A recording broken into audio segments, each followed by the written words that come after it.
जय हिंद साथियों, मैं मनीष आपके अपने YouTube चैनल मैथ का डर खत्म पर आज की इस क्लास में अपने लोग उत्तर प्रदेश कांस्टेबल का एक प्रैक्टिस सेट तैयार करेंगे।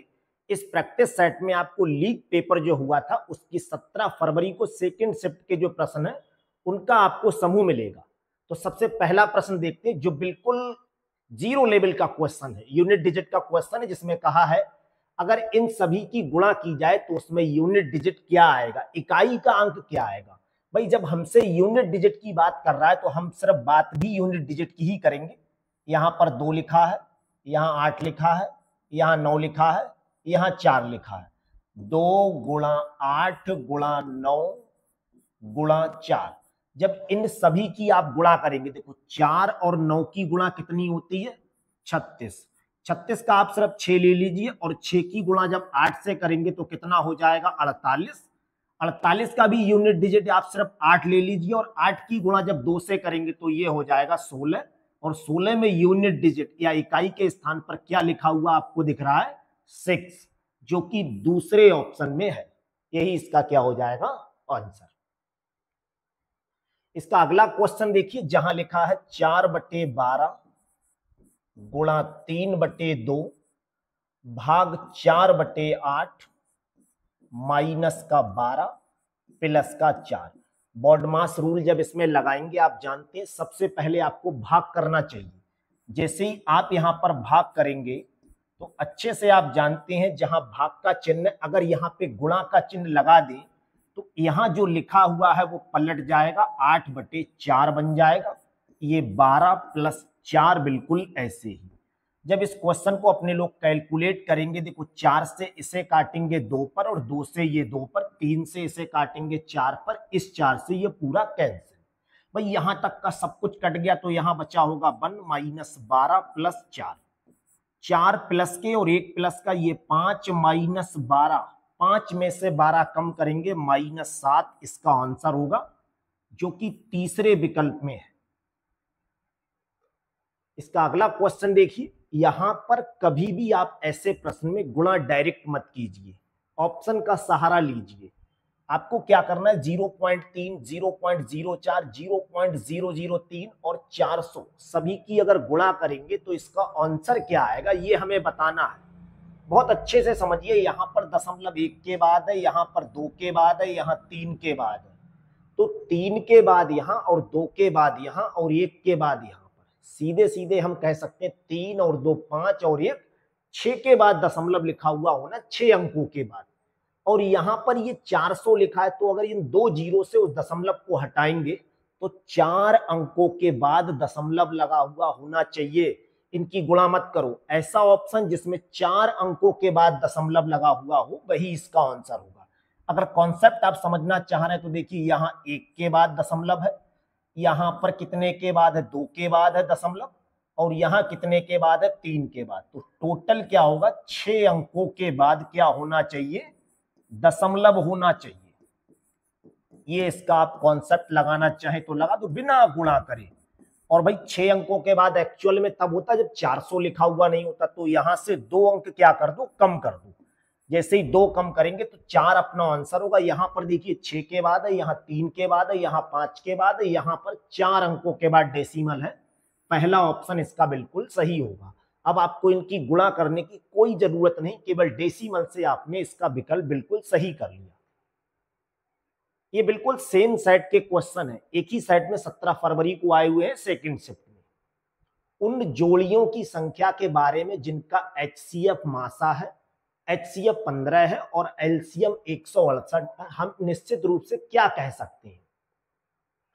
कोई सी दो संख्याओं के पेयर की ये बात कर रहा है, उनका मासा यहाँ पे दे रखा है और लासा यहाँ पे दे रखा है, तो हम निश्चित रूप से कह सकते हैं कि ऐसी कोई जोड़ी है, या एक जोड़ी है ऐसी, या 2 जोड़ी संख्याएं हैं, या ऐसी बहुत ढेर सारी संख्याएं हैं जिनका मासा 15 है और LCM 138 है। तो यहाँ पे कॉन्सेप्ट क्या लगाएंगे, अगर इस मासा से ये LCM विभाजित हो तो भाई पेयर बन सकते हैं, वरना तो पेयर बनेंगे नहीं। तो आप अच्छे से जानते हैं 15 से 138 विभाजित तो होगा नहीं, जब विभाजित ही नहीं होगा तो ऐसी कोई संख्याएं हो ही नहीं सकती हैं, यानी ऐसी कोई जोड़ी नहीं बन सकती है, कोई भी संख्याओं का पेयर ऐसा नहीं बनेगा। पहला विकल्प इसका बिल्कुल सही ऑप्शन होगा। अगला क्वेश्चन देखिए, ये रेशियो का क्वेश्चन है। 851 रुपए को आपको 1:2 और 2:3 और 3:4 में आपको क्या करना है, बांटना है। रेशियो अगर कभी भी आपको फ्रैक्शन में मिल जाए तो आप उसे पूर्णांक में बना लीजिए। ये आप फ्रैक्शन में लिखा है यानी भिन्न में लिखा हुआ है, हम इस क्वेश्चन को अभी कठिन की श्रेणी में रख सकते हो। जब ये फ्रैक्शन हटा के नॉर्मल संख्याओं में यानी पूर्णांक में बना लेंगे, क्वेश्चन आसान हो जाएगा। कोई एक ऐसा नंबर आप याद कीजिए जिसको अगर हम यहां और यहां तीनों में अगर गुणा कर दे तो ये फ्रैक्शन नहीं रहेगा, और ऐसा नंबर क्या होगा, 2, 3, 4, इनका लासा। अगर इनका लासा की बात करें 2, 3, 4 तो 12 होगा। 12 से यहां गुणा कर दो, 12 से यहां गुणा कर लो और 12 से यहां गुणा करो। अगर इसे कैलकुलेट करेंगे, 2 से इसे काटेंगे 6 रेशियो ये हो जाएगा। 3 से काटेंगे ये 4 और 4 दूनी ये 8 रेशियो हो जाएगा। 4 से काटेंगे 3 और 3 तिया कितना हो जाएगा, ये 9 रेशियो हो जाएगा। अब इन टोटल की वैल्यू कितनी दे रखी है, 851, यानी 8 और 6 14 और 9 कितना हो जाएगा, 23। तो 23 रेशियो किसके बराबर दे रखा है, 851 के बराबर दे रखा है। अगर 23 से हम इसे डिवाइड करेंगे तो पूरा पूरा देखिए कितने पर डिवाइड हो जाएगा, लगभग ये आपको चेक करना है। 851 को भाई 23 से अगर डिवाइड करेंगे तो 23 तिया कितना होता है, 69। यहां से डायली 15 में से 9 जाएगा 6, 7 में से 6 जाएगा 1 बचेगा और ये 1 रहा। अब कितना बार देने, लगभग 7 बार चला जाएगा। 7 तिया 21, 7 दूनी 14 और 2 16। यानी यहां से अगर हम एक रेशियो की वैल्यू निकालेंगे तो कितनी आ जाएगी, 37। पूछा क्या है हमसे, तो हमें बताना पहला भाग। पहला भाग 1/2 दे रखा है, लेकिन ये ना मान के आप पहला भाग इसे मानेंगे। भाई 1 रेशियो 37 के बराबर है तो 6 रेशियो किसके बराबर होगा, 37 गुणा 6। 6 सत्ते 42, 6 तिया 18 और 4 22। 222 अपना आंसर होगा, जो कि पहले विकल्प में है। दूसरे विकल्प में है अगला क्वेश्चन देखिए, जिसमें कहा एक गांव में हैजा के कारण 10% लोगों की मृत्यु हो गई और इसी बात के कारण शेष लोगों में से 25% लोगों ने गांव छोड़ दिया। उसके बाद गांव की जनसंख्या इतनी अभी भी रह गई, तो हमें बतानी है गांव की मूलतः जनसंख्या कितनी थी। भाई हम मान ले रहे हैं गांव में x व्यक्ति थे, इसमें से अगर 10% लोगों ने गांव मृत्यु हो गई है तो 90% लोग आज भी होंगे। उसके बाद इसी बीमारी की वजह से 25% लोगों ने गांव छोड़ दिया। अगर 25% लोगों ने गांव छोड़ दिया है तो 75% लोग आज भी होंगे, और इसकी वैल्यू दे रखी है 2025। अगर इसके लिए अपने थोड़ा सा कैलकुलेट करना चाहो अभी कर लो, वरना चाहे अगली स्टेप में। 90% का मतलब होता है 90/100 और 75% का मतलब होता है 75/100, बराबर में लिखा हुआ है 2025। अगर इसे कैलकुलेट करेंगे, देखो 25 से ये 3 पर और 25 से ये आ जाएगा अपना 4 पर। इस ऊपर की संख्याओं में देखिए 3 और 90 है, 3 और 90 से आप इसे डिवाइड कर सकते हैं। 15 से अगर देखो इसे डिवाइड करेंगे तो ये 6 पर जाएगा। 15 से अगर इसे डिवाइड करेंगे, 15 एकम 15, 5 बचा, ये 52, 15 तिया 45, यहाँ 7 बचा, 15 पंजे 75। ये 6 लिखा हुआ, अब 6 से तो ये डिवाइड होगा नहीं, तो 3 से इसे डिवाइड कर रहे हैं। 3 से अगर इसे डिवाइड करेंगे तो ये 3 चौक 12, 1 बचा, 3 पंजे 15। इस देखिए अगर 3 से हम इसे डिवाइड करेंगे तो ये 2 पर, और इसे डिवाइड करेंगे तो ये 15 पर। इस वाले 2 से अगर इसे डिवाइड करेंगे 2 पर, यहाँ 15 लिखा है और यहाँ 100 गुणा 2, तो x की अगर वैल्यू निकालनी है 100 गुणा 2 15 के पास पहुंचेगा। 15 गुणा 2 गुणा 100, इसे कैलकुलेट करेंगे 100 दूनी 200 और 15 की गुणा करेंगे, ये 3000 अपना आंसर आ जाएगा। चौथा विकल्प बिल्कुल सही है। अगला क्वेश्चन देखिए, 33 मीटर कपड़ा बेचने पर व्यक्ति को 11 मीटर विक्रय मूल्य प्राप्त होता है। यानी अगर उसने 33 मीटर कपड़ा बेच दिया है तो उसे 11 मीटर, ये डबल लिख गया, इससे कोई प्रॉब्लम नहीं, प्राप्त होता है। तो उसके लाभ का परसेंटेज हमें बताना है। भाई उसने 33 मीटर कपड़ा क्या किया है, बेच दिया है, और उसे 11 मीटर विक्रय मूल्य प्राप्त होता है, 11 मीटर कपड़े का विक्रय मूल्य। तो बिल्कुल सीधी सी बात है, यहाँ पे सीपी कितना आप निकालेंगे, ये तो सेलिंग प्राइस हो रहा है, 22 मीटर के बराबर आ जाएगा, और 22 मीटर पे आपको लाभ कितने का हो रहा है, 11 मीटर के बराबर। तो अगर हम इसे रुपए में कहना चाहें तो ऐसा कह सकते हैं कि 22 रुपए किसी वस्तु को हमने खरीदा है, 33 में बेचा है, 11 रुपए का लाभ हो गया।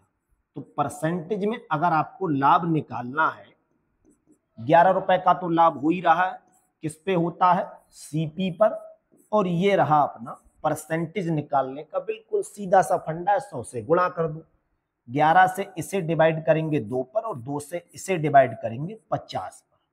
50% जो कि चौथे विकल्प में है। आप देख रहे होंगे ये सभी एक ही सेट के पेपर से क्वेश्चन उठाए हुए हैं, और सभी में कितना बच्चों वाला लेवल है। अगर आप ठीक से करते हैं तो इस पूरे सेट में केवल एक क्वेश्चन ऐसा है जिसमें थोड़ी सी कैलकुलेशन ज्यादा है, वरना सभी प्रश्न बिल्कुल बच्चों के लेवल के हैं। एक राशि को 3 वर्षों के लिए निश्चित दर पर साधारण ब्याज पर रखा गया था। इसे 2% अगर अधिक दर पर रखा गया होता तो 420 रुपए अधिक प्राप्त होते।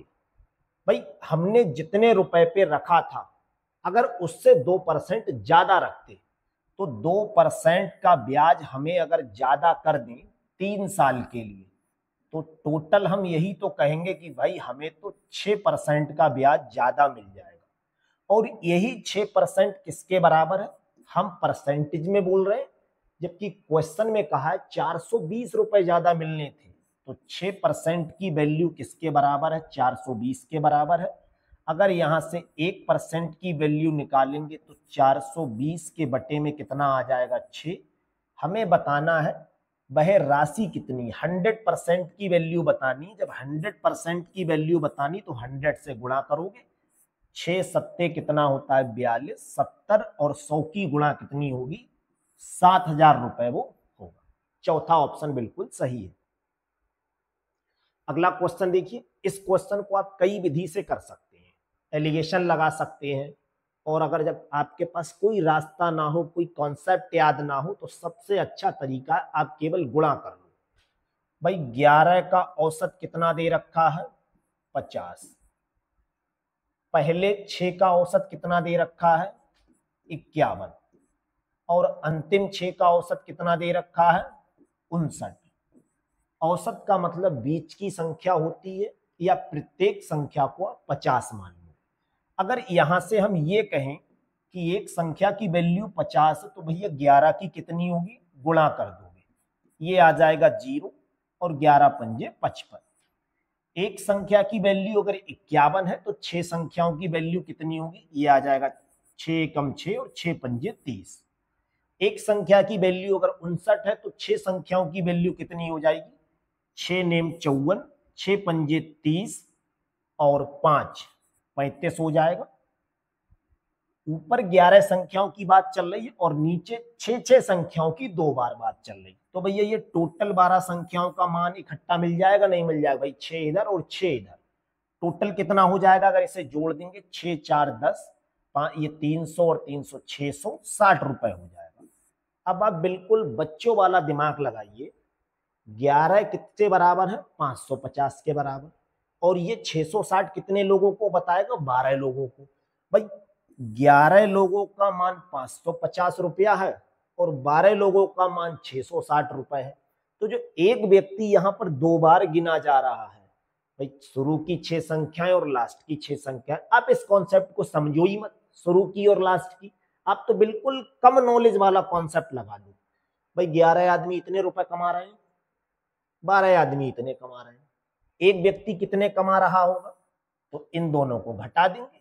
हमसे छठी संख्या पूछी है, तो छठा परिमाण या छठी संख्या कितनी होगी, 660 रुपए में से 550 रुपए कम कर देंगे, कितना बचेगा, जब 660 रुपए में से 550 रुपए कम करेंगे, ये आ जाएगा अपना 110। तीसरा विकल्प। इसी क्वेश्चन को आप एलिगेशन के कॉन्सेप्ट से भी कर सकते हैं, गुणा वहां पे भी देखिए ठीक ठाक करनी पड़ेगी, यहां आपको कोई कॉन्सेप्ट नहीं, सिंपल बच्चों के लेवल का क्वेश्चन है। अगला क्वेश्चन देखिए, ये एक ऐसा क्वेश्चन था जिसे थोड़ा सा आपको समझना पड़ेगा, वो भी मॉडरेट लेवल में है। बाकी जितने प्रश्न आपने इस सेट में किए सब आसान प्रश्न है। दीप्तेश और तुषार अलग अलग काम करते हुए एक काम को 9 और 12 दिन में करते हैं। भाई दीप्तेश कितने दिन में कर देता है?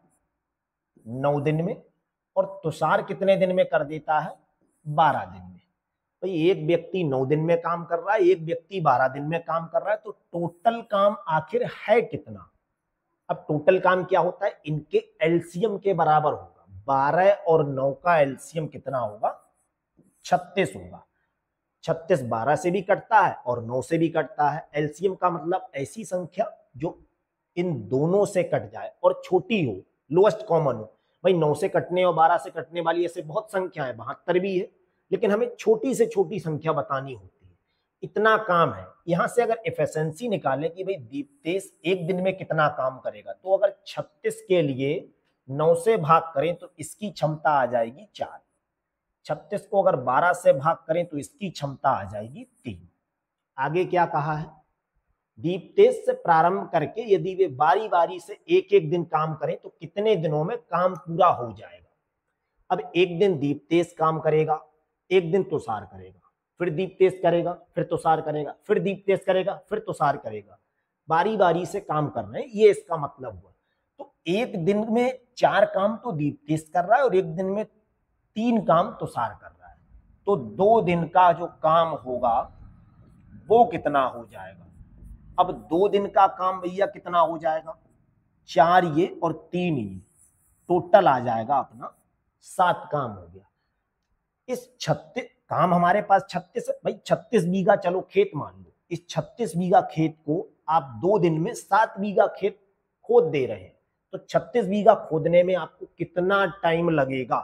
तो टोटल जो टाइम निकालेंगे वो 36 के लिए आप क्या करेंगे? 7 से भाग करेंगे। अब इसे जब 7 से भाग करेंगे तो आपका आ जाएगा 7 पंजे 35 हो जाएगा। 7 पंजे 35 हो गया, इसका मतलब काम अभी भी 1 बच रहा है। और ये 5 दिन नहीं लगेंगे, क्योंकि 7 काम जो आप कर रहे हैं वो 2 दिन में कर रहे हैं। तो ये टोटल जो समय लगेगा वो आपको इसका दुगना लगेगा, यानी 10 दिन तो ये है, प्लस एक काम जो अभी आपका रह गया है वो काम शेष ये बचेगा। और इस एक काम को करेगा कौन, ये देख लो। बारी बारी से काम कर रहे हैं तो सीधी बात है भैया, दीप्तेश का नंबर लगा होगा। जब दीप्तेश का लगा होगा तो ये एक काम बचा है, दीप्तेश इसे एक दिन में तो 4 काम कर रहा है।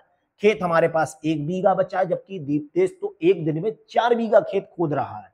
तो आंसर ये आ जाएगा, यानी 5 दूनी 10 प्लस 1/4। तो 10 प्लस 1/4 कितना बनेगा? 10 प्लस 1/4, ये होगा 10 चौक 40 और 1 41/4। ये इसका आंसर आ जाएगा, दूसरा विकल्प। अगला क्वेश्चन देखिए, ये समांतर श्रेणी का क्वेश्चन है। कक्षा 10 में बहुत बच्चे इसे पढ़ते हैं। 10, 14, 6, 2 इस तरह से पूछा है हमसे 14वां पद क्या होगा। देखो, जब भी कभी इसमें से कोई सा पद एक सीक्वेंस में लिखा हुआ हो और 14वां पद आपसे पूछा जा रहा है, तो 14वें पद का फार्मूला डायरेक्ट याद कर लो। A plus 13D। अगर 20वें पद का आपसे फार्मूला पूछा जाए तो A प्लस 19D। और अगर इसका कॉन्सेप्ट याद करोगे तो ये कॉन्सेप्ट लगेगा n-1 इंटू डी। जितना पद पूछा जाए उतनी वैल्यू यहां पे लगा दो। ए का मतलब होता है बिल्कुल पहला पद, तो ए का मान हो गया 14। डी का मतलब होता है ये सीक्वेंस कितना कितना घट रहा है या कितना कितना बढ़ रहा है। भाई इसे निकालने का कॉन्सेप्ट भी आप समझ लो। T2 में से T1 घटा दो, हमें पता लग जाएगा ये कितना कितना बढ़ रहा है या कितना कितना घट रहा है। ओरल देखना चाहो तो देखो 14 से 10 हो गया, सीधी बात है घट रहा है। कितना घट रहा है? 4। तो डी का जो मान आएगा वो माइनस का 4 यूनिट होगा। ए की जगह लगाओगे 14, 13 ऐसे ही लगाओगे, डी की जगह -4। 14 ये रहा, 13 चौक होता है 52। 14 रुपए में से अगर 52 रुपए कम कर देंगे तो अपना जो आंसर आएगा वो माइनस का 38 आ जाएगा, जो कि दूसरा विकल्प है। अगला क्वेश्चन देखिए, जिसमें कहा है यदि बंदन 20 किलोमीटर की चाल से दौड़ता है तो उसे 500 मीटर की दौड़ दूरी तय करने में कितने मिनट का समय लगेगा। बहुत आसान क्वेश्चन है, बस यहाँ पे ये ध्यान रखना है कि आपको जो समय बताना है वो मिनट में बताना है। समय निकालने का आप ये कॉन्सेप्ट याद कर लो। चाल बराबर आपका होता है दूरी बटे समय। यहाँ पे समय बराबर कॉन्सेप्ट आप लगाओगे दूरी बटे चाल। बिल्कुल सिंपल सा फार्मूला है। दूरी कितनी दे रखी है 500 मीटर और चाल आपकी कितनी दे रखी है 20 किलोमीटर प्रति घंटा। अब एक चीज बताओ भाई, 500 मीटर तो ये है ही है, 20 किलोमीटर है। इस चाल के लिए अगर आपसे कहा जाए कि यहां से मीटर प्रति सेकंड में बना लो, तो जैसे ही मीटर प्रति सेकंड में बनाएंगे ये 5/18 हो जाएगा। अब यहाँ मीटर प्रति सेकंड, यहाँ पे क्या लिखा है आपका मीटर लिखा है और इस चाल को आपने किस में मॉडिफाई कर दिया मीटर प्रति सेकंड में। देखो 20 से अगर हम इसे देखो, एक जीरो से भैया एक जीरो कट गया, 5 से काटेंगे 10 पर, 2 से काटेंगे 5 पर, ये 18 यहां आ जाएगा, तो ये बन जाएगा 90। मीटर से मीटर गया, सेकंड इसका आंसर आ जाएगा। अब 90 सेकंड में कितने मिनट होते हैं ये कौन नहीं जानता है भाई। 60 सेकंड में 1 मिनट होता है, 30 सेकंड में आधा मिनट, 1 मिनट और आधा मिनट टोटल 1.5 मिनट होता है। और 1.5 मिनट को मैथ में 1.50 या 1.5 ऐसे भी लिख सकते हैं। आप कहें हम इसे 60 से भाग कर दें, कभी भी सेकंड को अगर मिनट में बनाना है भाई 360 सेकंड लिखिए, इसमें कोई पूछे आपसे मिनट में बनाओ, 60 से भाग कर दो। 90 सेकंड लिखा है, ये कितना मिनट है 60 से भाग कर दो, तो 1.5 मिनट लिखा हुआ है। ये अपना तीसरा विकल्प बिल्कुल सही है। अगला क्वेश्चन देखिए जिसमें कहा त्रिभुजाकार खेत का आधार उसकी ऊंचाई से 3 गुना है। अगर खेत की जुताई की लागत इतने रुपए में 100 वर्ग मीटर के अनुसार इतने रुपए है, तो इसका आधार हमें बताना है। इस पूरे प्रैक्टिस सेट में अगर कोई ऐसा प्रश्न है जिसकी गुणा सबसे अच्छी है, वो ये प्रश्न है। अगर वास्तव में किसी बच्चे ने क्वेश्चन को छोड़ने की हिम्मत की होगी तो वो इस क्वेश्चन पे आके रुका होगा, क्योंकि ये आपको अच्छी कैलकुलेशन का क्वेश्चन मिल गया है। यहाँ जो कॉन्सेप्ट लगेगा वो देखिए त्रिभुज के क्षेत्रफल का लगेगा, और त्रिभुज का जो क्षेत्रफल होता है वो आप अच्छे से जानते हैं 1/2 आधार गुणा ऊंचाई का कॉन्सेप्ट लगेगा। आप लिख लीजिए यहाँ पर आधार गुणा ऊंचाई, ये आपको यहाँ पे कॉन्सेप्ट लगाना है। जबकि यहाँ पे कहा है इतने रुपए में 100 मीटर का हिसाब हो रहा है, तो 24.68 रुपए किसके बराबर है 100 वर्ग मीटर के। अगर 1 रुपए की यहां से बात की जाए तो 1 रुपया आपका आ जाएगा 100/24.68। हमारा जो रुपया गया है वो कितना गया है 333.18, और 1 रुपया को जब मीटर में बदल रहे हैं तो ये 24.68 आ जाएगा। खेत का क्षेत्रफल इतना होना चाहिए, हमारे हिसाब से इतना होना चाहिए। जबकि यहां कहा जो उसका आधार है वो ऊंचाई से 3 गुना है। अगर ऊंचाई को हम यहाँ पे x कह दें तो आधार को कितना कहेंगे 3x कहेंगे, और ये 1/2 ऐसे ही। बराबर में जो लिखा हुआ है इसे थोड़ा सा आप मॉडिफाई कर लो, कैलकुलेट कर लो। इस दशमलव से ये दशमलव गया, 2 से अगर इसे काटेंगे तो ये 12, 2 3 6, 2 4 8।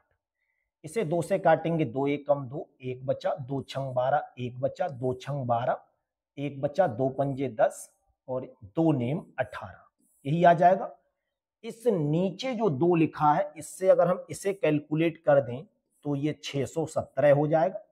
और इस 3 से अगर हम इसे कैलकुलेट करेंगे, देखो 3 पंजे 15, 1 बचा, 3 पंजे 15, 3 पंजे 15, 3 3 9, यानी ऊपर बचेगा 5 5 3 गुणा 100, नीचे आ जाएगा 617।